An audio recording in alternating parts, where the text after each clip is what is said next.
Good morning students. Binomial के अंदर हम कंटिन्यू करते हैं बेटा। लास्ट क्वेश्चन हमारा हुआ था फोर्थ टर्म फ्रॉम एंड।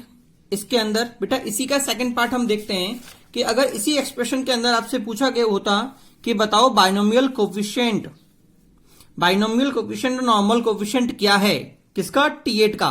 तो T8 कितना हो जाएगा बेटा, ये मेरी टर्म थी। तो बेटा ध्यान रखना, मैंने क्या कहा था, बाइनोमियल कोफिशिएंट कौन सा होता है, जो मेरे पास NCR होता है, मतलब 10C7 मेरा क्या होगा, बाइनोमियल कोफिशिएंट। और अगर हम बात करते हैं नॉर्मल कोफिशिएंट की बेटा, तो वेरिएबल को छोड़ के जितनी भी कांस्टेंट टर्म है वो सभी क्या होगी बेटा मेरे पास कोफिशिएंट। तो कोफिशिएंट कितना हो गया बेटा, -10C7 इंटू 2⁵3। थर्ड पार्ट देखिए, थर्ड कार्ड को क्या बोल रहा है कि अगर इसी क्वेश्चन के अंदर आपसे पूछा होता कि मुझे बताइए इसके अंदर सम ऑफ कोफिशिएंट क्या होता, सम ऑफ ऑल कोफिशिएंट। तो मैंने क्या कहा था, सम ऑफ ऑल कोफिशिएंट का मतलब वेरिएबल को 1 पुट कर दो। तो मेरे पास सीरीज यही थी। अगर मैं 1x को 1 पुट कर दूं तो मेरे पास ये सीरीज आएगी 10C0 दिस दैट।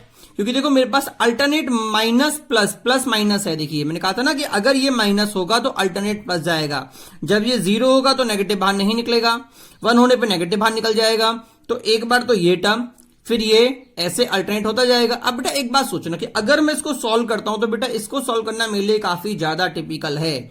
और अगर मैंने कहा कि अगर मैंने x को 1 पुट किया है तो 1 तो इस तरफ भी होगा और इस तरफ भी होगा, क्योंकि दोनों बराबर हैं। तो इसको इस तरफ पुट किया तो मुझे मिल गया सम ऑफ ऑल कोफिशिएंट, और इस तरफ पुट किया तो बेटा मुझे इस पूरे समेशन की सीधे डायरेक्ट वैल्यू मिल जाएगी। तो मुझे क्या मिलेगा, 2 - 1/1 that is 1 to the power 10 that is 1। मतलब इसका मतलब ये कि अगर मैं इस एक्सप्रेशन को पूरे को सॉल्व करूंगा तो मुझे वैल्यू क्या मिलेगी, 1।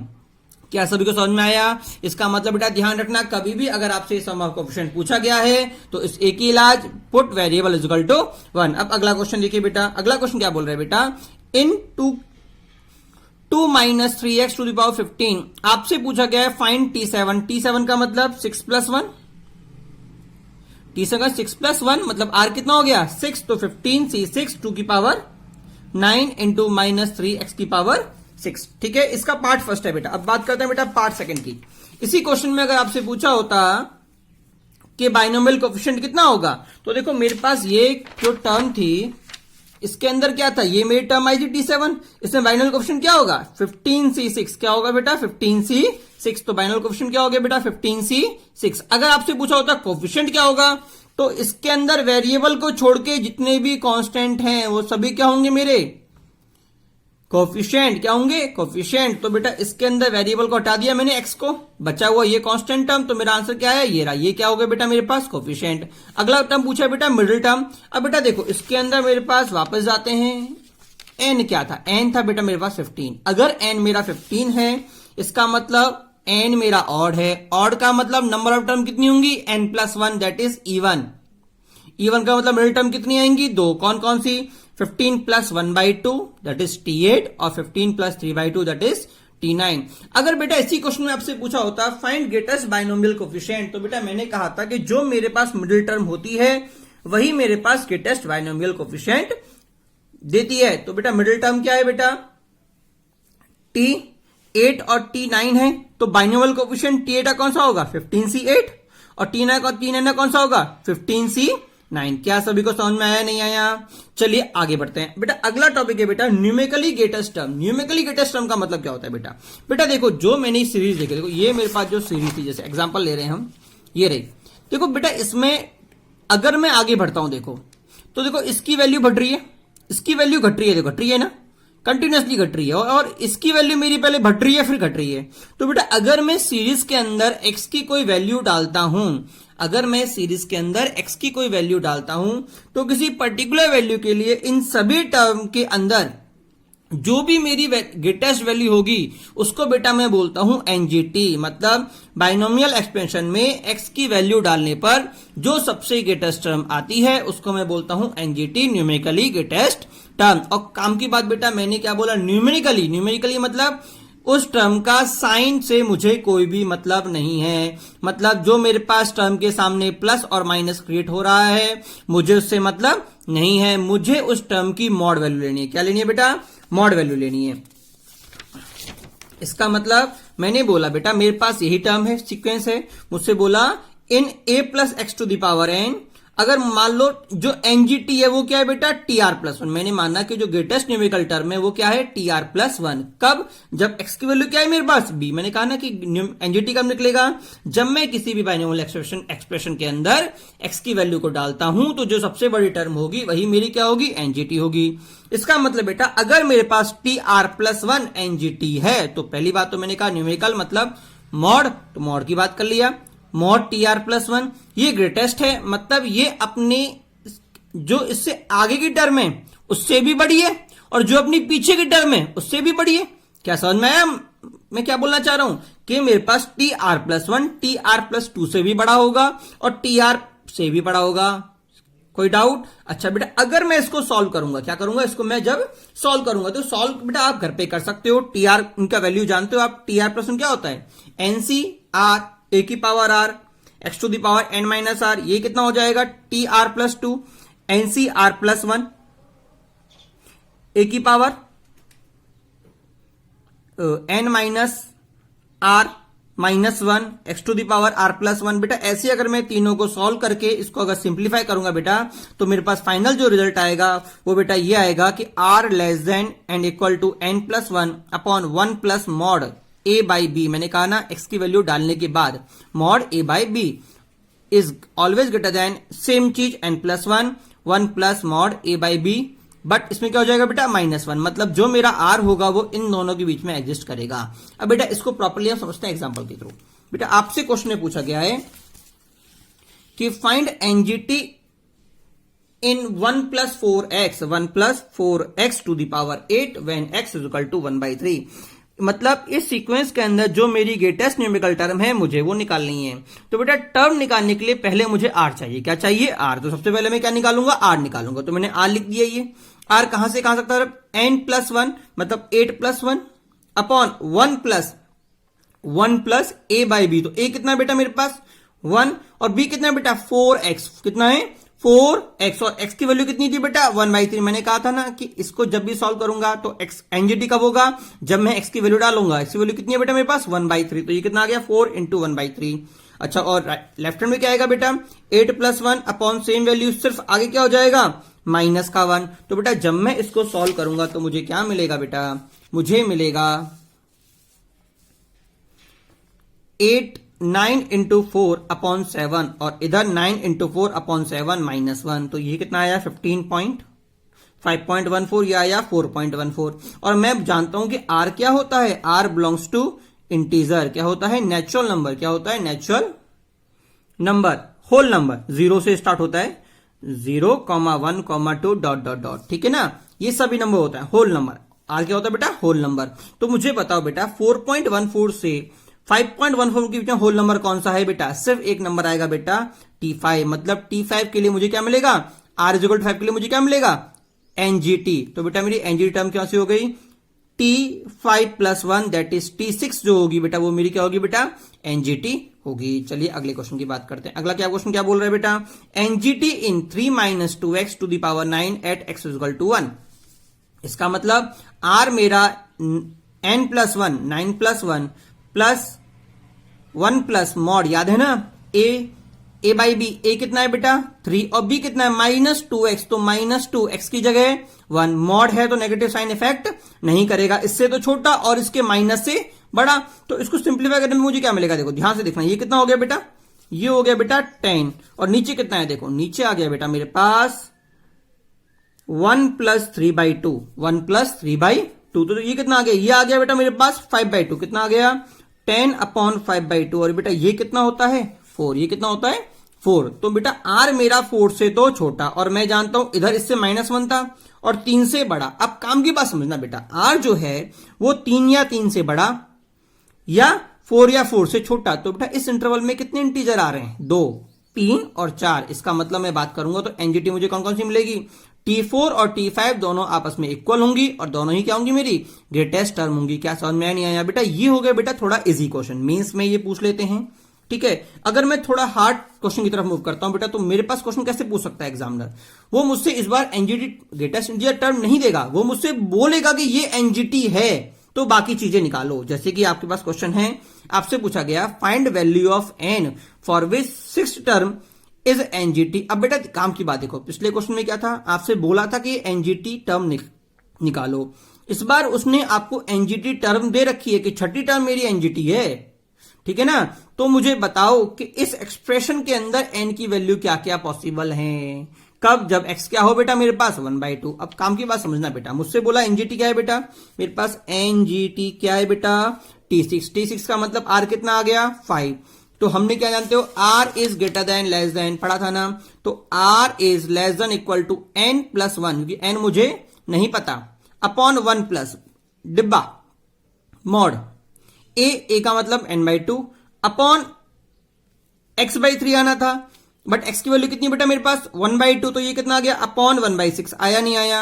और इसके लेफ्ट हैंड में क्या होगा, सेम टर्म -1 हो जाएगा। क्या हो जाएगा बेटा, -1 हो जाएगा बेटा। जब मैं इसको सिंप्लीफाई करूंगा बेटा तो मुझे क्या मिलेगा, मुझे मिल जाएगा बेटा 5 is greater than equal to n plus 1/10। देखो काम की बात, देखो 10 ही आएगा। देखो मेरे पास ये, अगर मैं इसको ध्यान से देखूं तो देखो ये कटा एक बार, ये हो गया कट के आपस में, ये कट गया, ये हो गया 3 इंटू 3 9, 9 प्लस 1 10। तो बेटा ये कितना आ गया बेटा मेरे पास, ये आ गया 10, इधर भी क्या आ गया 10।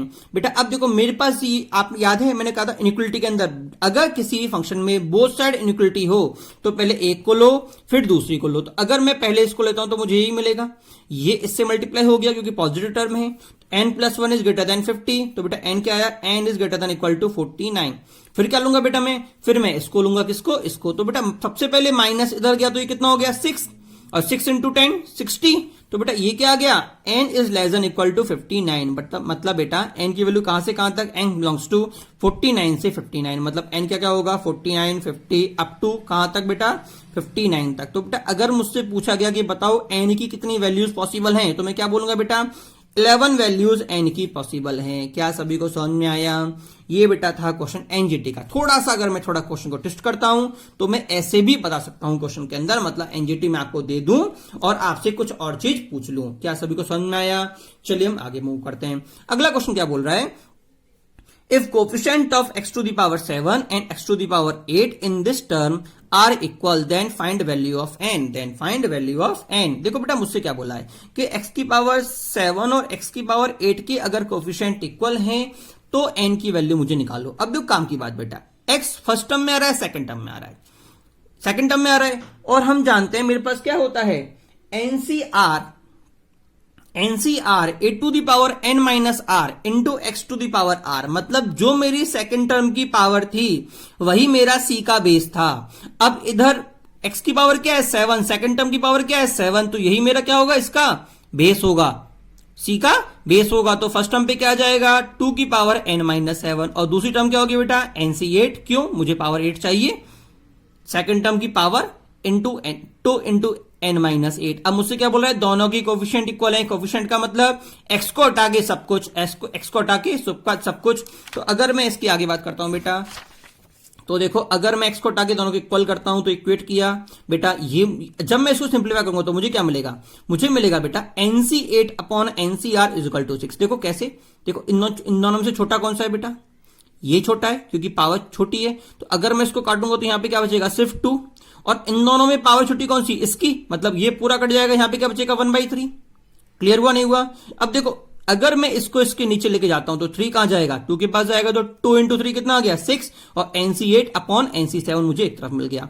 अब देखो यहां से एक हम छोटा सा रिजल्ट की बात कर लेते हैं जो कई बार हमारे काम आ जाता है।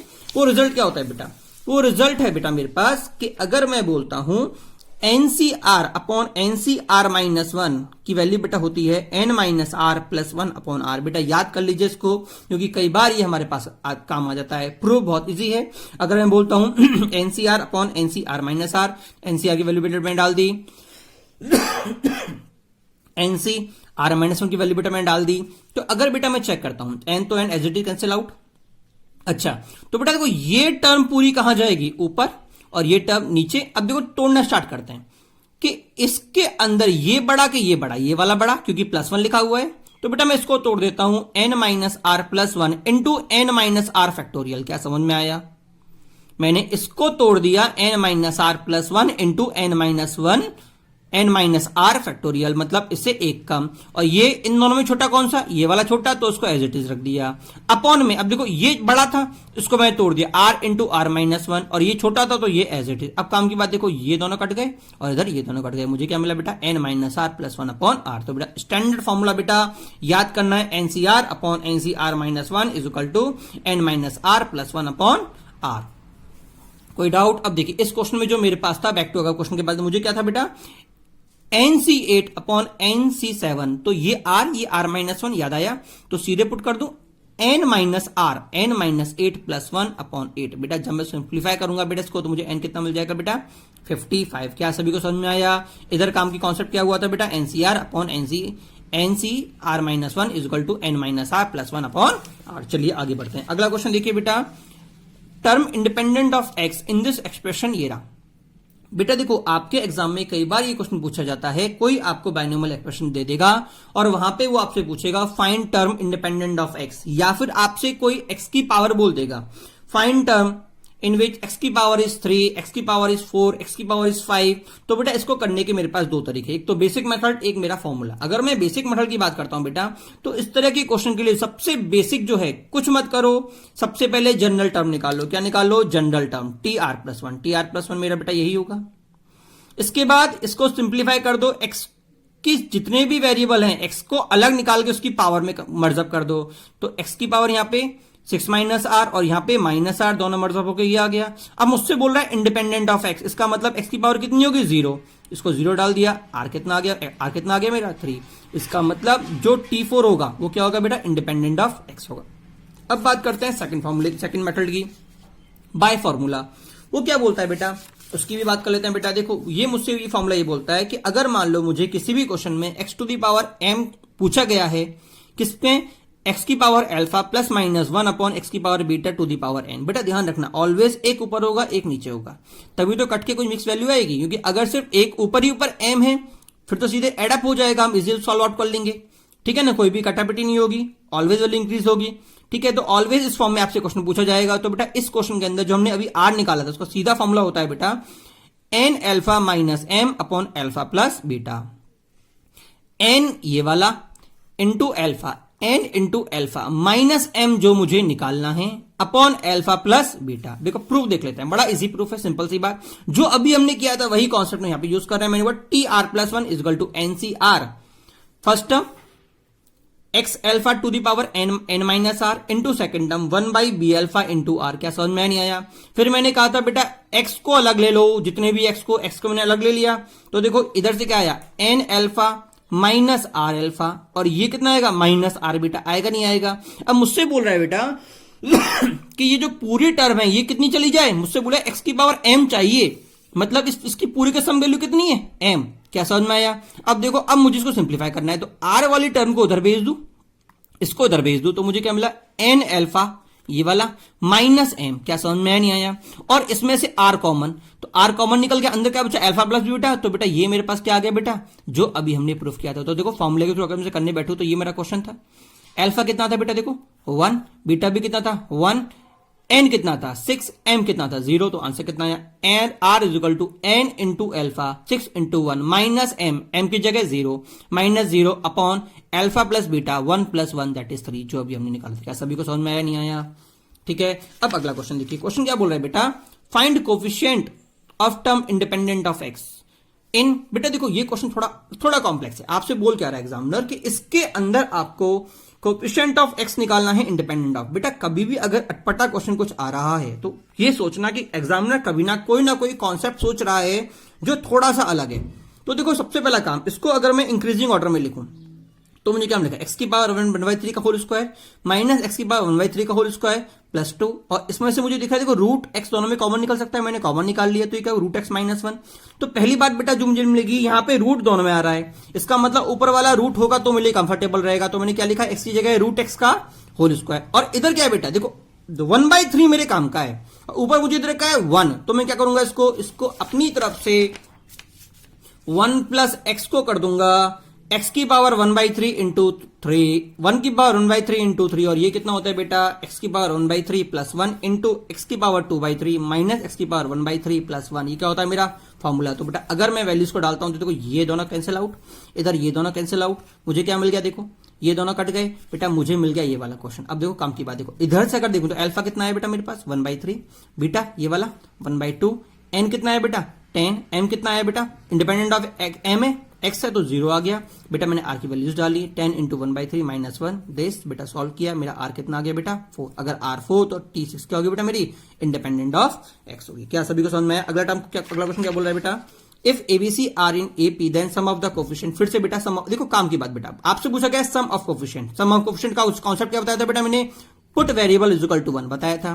तो सोचना बेटा अगर मैं इसमें वेरिएबल पुट 1 पुट करूंगा तो मुझे क्या मिलेगा, मुझे मिल जाएगा बेटा a माइनस 2b प्लस सी। ठीक है, अब काम की बात, अभी हमने पढ़ा क्वेश्चन बोल रहा है ये एपी में है, अगर ये एपी में है तो बेटा 2b is equal to a plus C, तो a माइनस 2b प्लस सी कितना आ गया 0।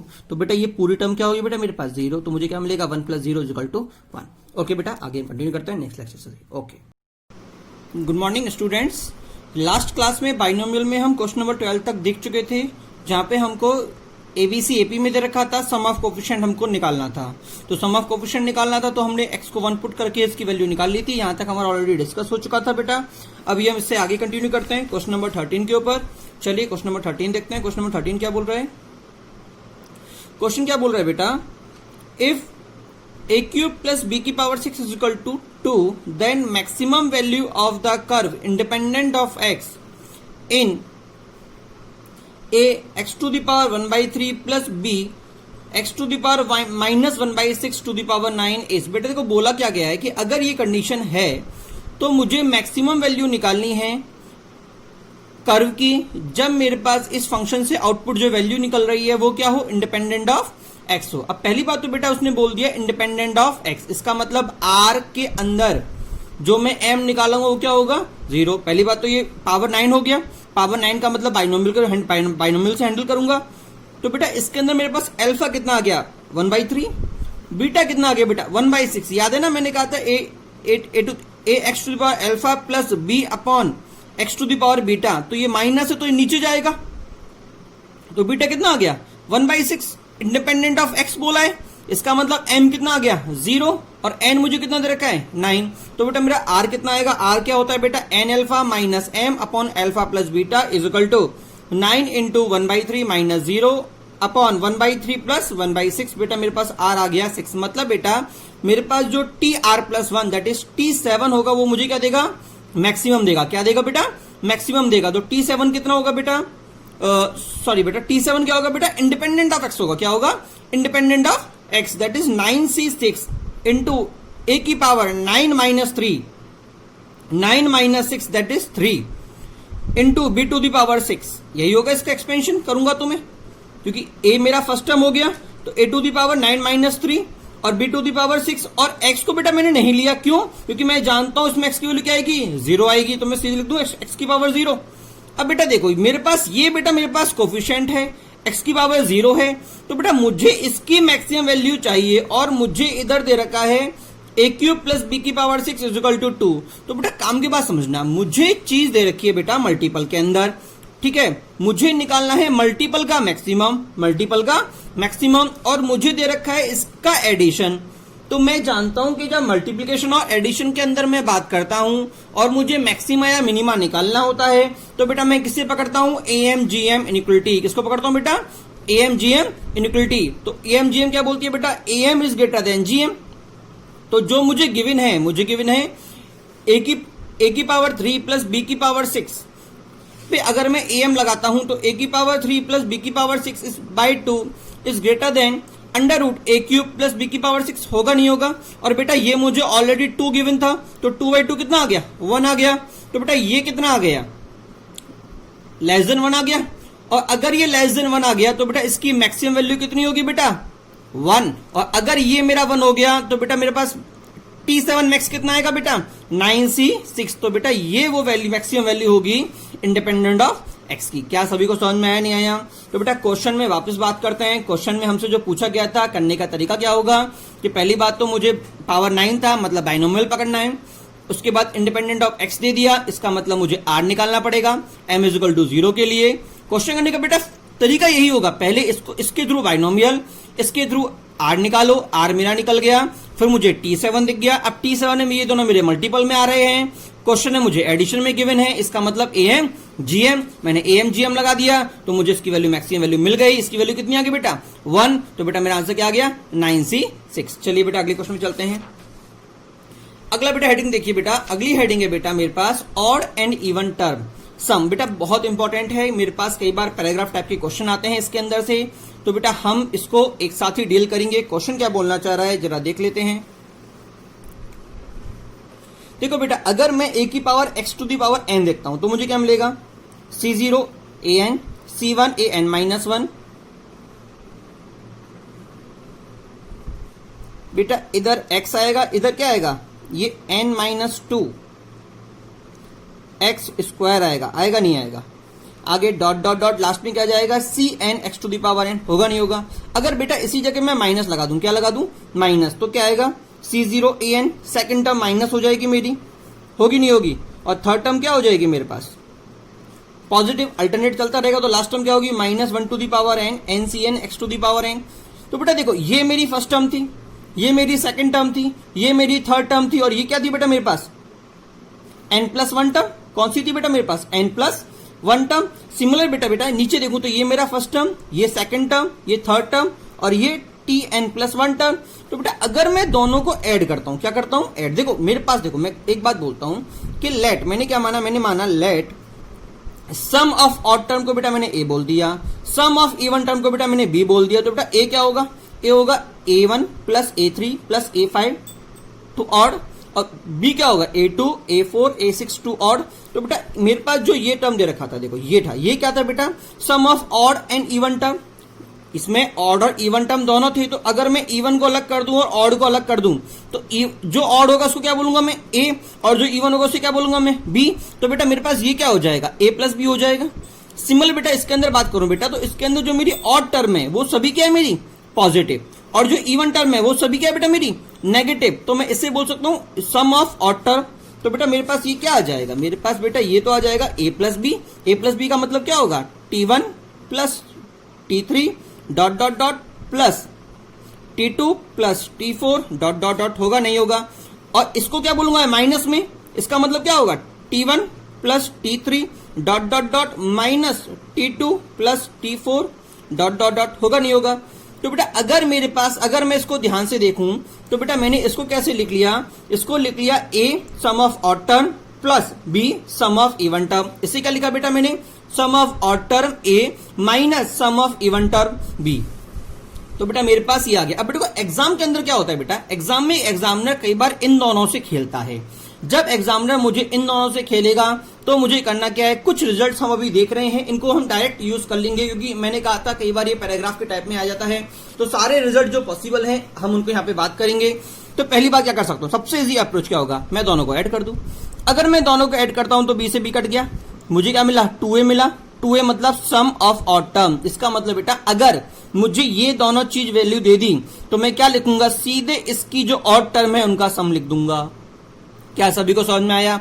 या फिर मान लो एग्जामिनर ने पूछ लिया कि find sum of odd term, तो मैं इन दोनों को जो मुझे टर्म दे रखी होगी वो और उसका जो कॉन्जुगेट होगा माइनस के साथ, उसको क्या करूंगा मैं ऐड अप कर दूंगा, तो मुझे क्या मिलेगा सम ऑफ ऑड टर्म मिल जाएगा।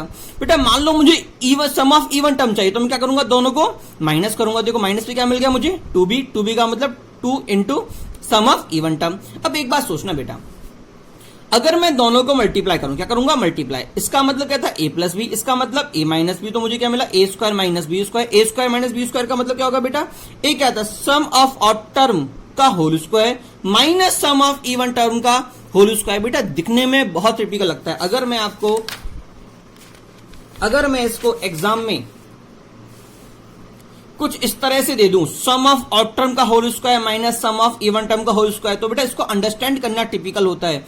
इसलिए बेटा मैंने इसको सिंप्लीफाई करने के लिए इसको a बोल दिया, इसको b बोल दिया। तो बेटा ध्यान रखना, अगर कभी भी आपसे ये चीज पूछी गई, इसका मतलब क्या होता है a plus x to the power n into a minus x to the power n। अब आगे बढ़ते हैं। अगर बेटा मैंने दोनों को स्क्वायर करके ऐड किया तो बेटा मुझे मिलता है always 2 into a square plus b square. A square का मतलब 2 into sum of odd term का whole square plus sum of even term का होल स्क्वायर। आया कैसे बेटा?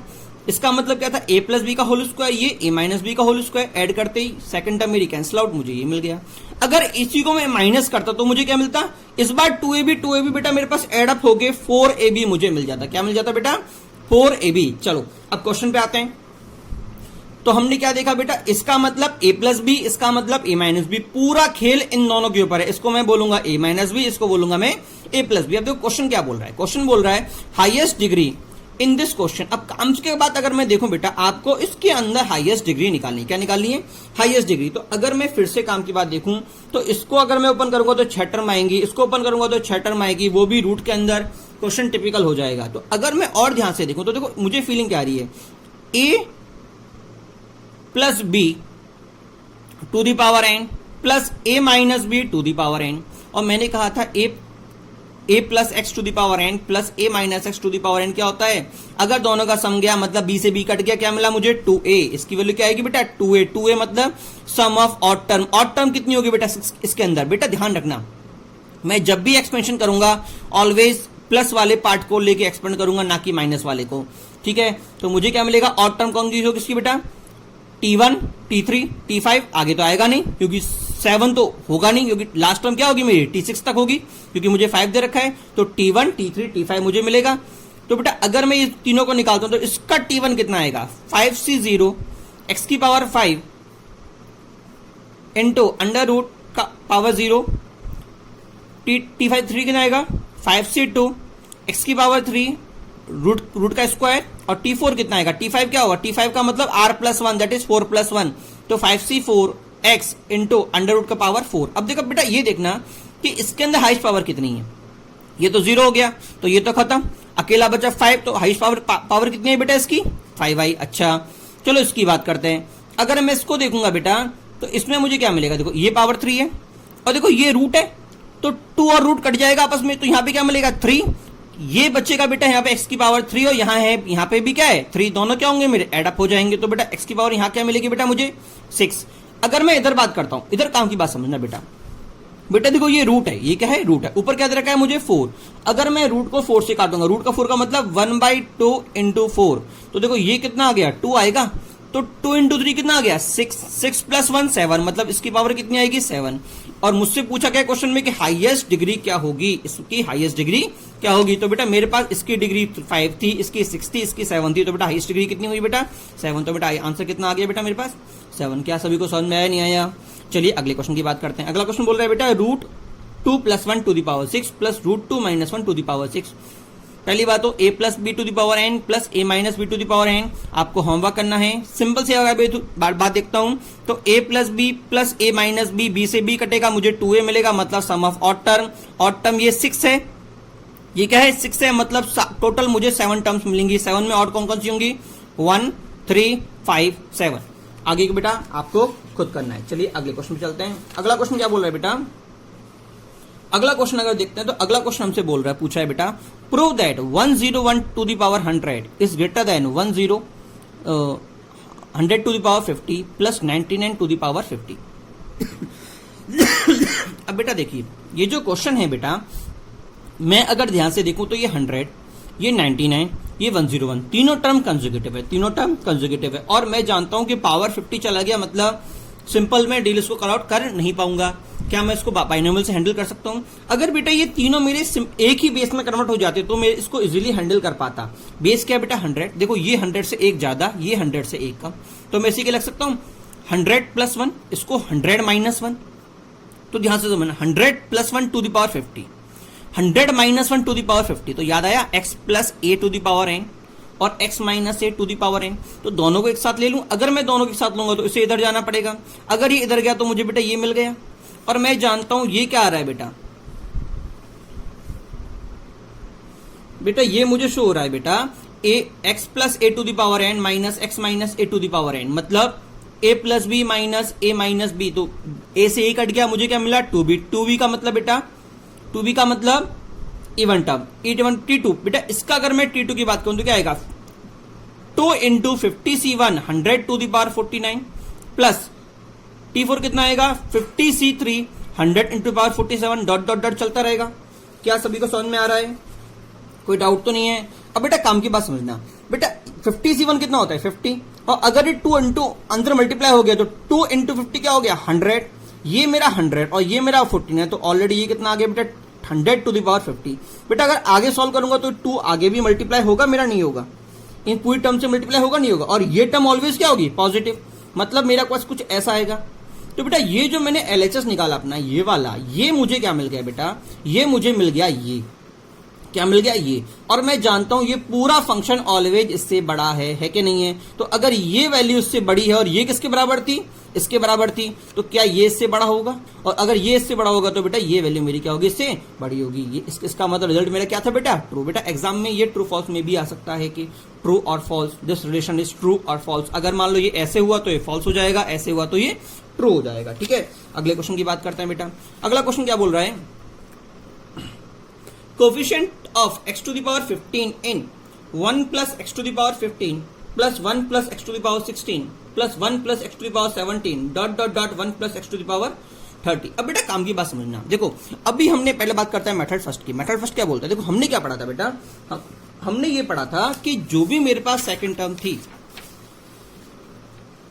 हमने क्या पढ़ा था बेटा, हमने पढ़ा था कि मेरे पास a plus x to the power n होता है, तो होता है बेटा NCR a to the power n minus r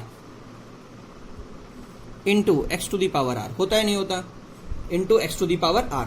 तो बेटा जो मेरी सेकंड टर्म होती है, और इस ये और सेकंड टर्म की पावर ऑलवेज क्या होती है बेटा, मेरी इक्वल होती है। तो अगर मैं इस क्वेश्चन की बात करता हूं तो बेटा इस क्वेश्चन में सेकंड टर्म क्या है बेटा, मेरी x है, और मुझे कहा x की पावर 15, तो जो इसकी पावर होगी वही मेरा बेस होगा।